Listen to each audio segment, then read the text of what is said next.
Hey, horror fans! Once again, it is me, the horror miser, Monty G. Time to review the latest horror film. This one is called The Bio. Yes. Y'all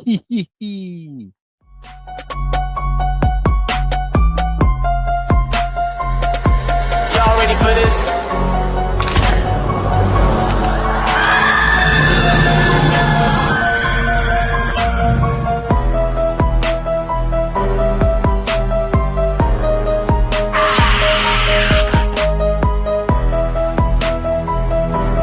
Hey, horror fans! Once again, it is me, the horror miser, Monty G.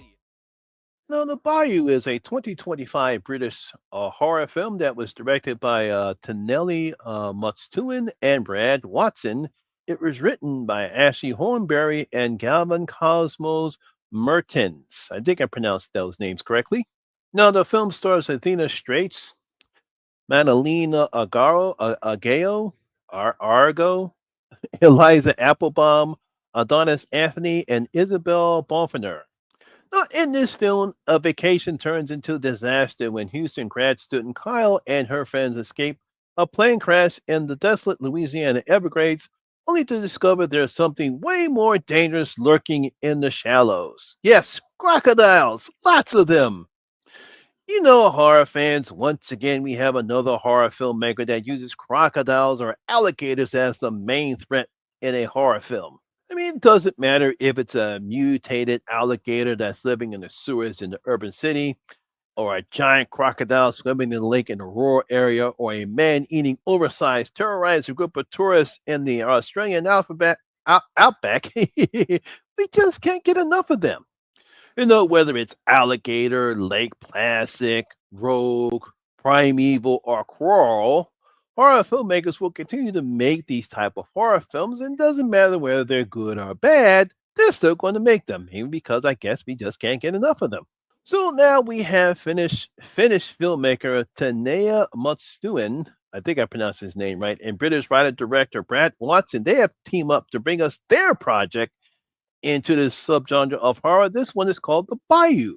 Now, for this one, we have Houston grad student Kyle and her fans, Alice, Zoe, and Sam. They take a trip to the Florida Keys to spread her brother's ashes. Now, of course, the plane they decide to get to the Florida Keys crashes in the middle of the Louisiana Everglades, where they're now hunted by a pack of hungry crocodiles. So, can the group survive long enough to make it back to civilization, or will they simply be eaten?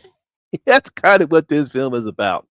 When watching this film, horror fans, there's really nothing new or different that we haven't seen before with a premise like this one before. We've seen this dozens of times. You take a bunch of young people or average people, or you take a family, it doesn't matter. You strand them in the middle of nowhere, and at the same time, they're being attacked by some wild animals or creatures. We've seen this plenty of times before in other horror films. Now, for this one, I'm sure most horror fans, just as myself, will be getting vibes from Crawl and Rogue, as a premise from this one is about the same as those two films. Just like in Rogue, we had a bunch of tourists stranded in the middle of nowhere in the Australian outback, and they're being attacked by this oversized man-eating crocodile. I think it's alligator. I think it's crocodiles. And of course, when we saw Crawl, we actually had a daughter and father. They were trapped in the crawl space, being hunted by alligators or crocodiles during a hurricane. Now, I will give credit filmmakers to Nelly and Brad, as we do get some moments of tension and suspense, especially during the third act of the film. They did a pretty good job in most parts, especially how they filmed it. I mean, they do take advantage of the location where the film is shot at, as at times this looked like this is a well produced, almost big budget, nicely shot film. So you will give them credit for how they make the film look. Some of the cinematography is very good. The film is well paced. So they did a good job as far as filming is concerned. I mean, even the CGI crocodiles look real enough to make them threatening and frightening, and we do get some nice practical effects too. So I got to give credit for how the crocodiles look. Some of the practical effects look good, so they actually did a pretty good job on that aspect of the film. The problem is the script that Ashley Holmberry and Galvin Cosmo have written here, as none of the characters really stand out. I mean, we really don't have anyone to pull for. Now, obviously, we're supposed to have some feelings as opposed to for Kyle as we learn what happened to our brother during the second act of the film, but we simply don't get enough character development for the audience to care about Kyle. There's no real connection. We really don't know what type of relationship she had with her brother Jamie in the film. We just have a nice little flashback to see what happened to him, but there's not enough connection for us to care about what happens to Kyle. Another part I didn't like about the film is when we begin the film, it looks like they're obviously doing some type of drug shipment and they get captured by DEA agent and then they spill all the other stuff out in the middle of the ocean. I guess it's supposed to cause the alligators to mutate and become more vicious and do all those type of things.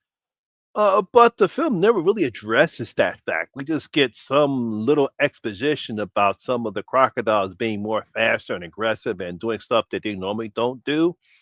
But there's really no explanations, the reason why the crocodiles are attacking or that aggressive, other than just they're just crocodiles. This is what we do. And also, the other characters are simply just fodder for the crocodiles, and especially with Zilly, are so annoying that you wish a crocodile would simply just come up and eat them. But despite that fact, I actually still did enjoy this film because we do get enough attacks from the crocodiles to make this watchable uh, as some of the other low budget horror films that have this simpler premise like that. And I thought they did a pretty good job with that as well. So I'm going to give the Bayou, might as well give it 2.5 out of my 5 bloody gold coins. It's not great. It's not good. It's okay.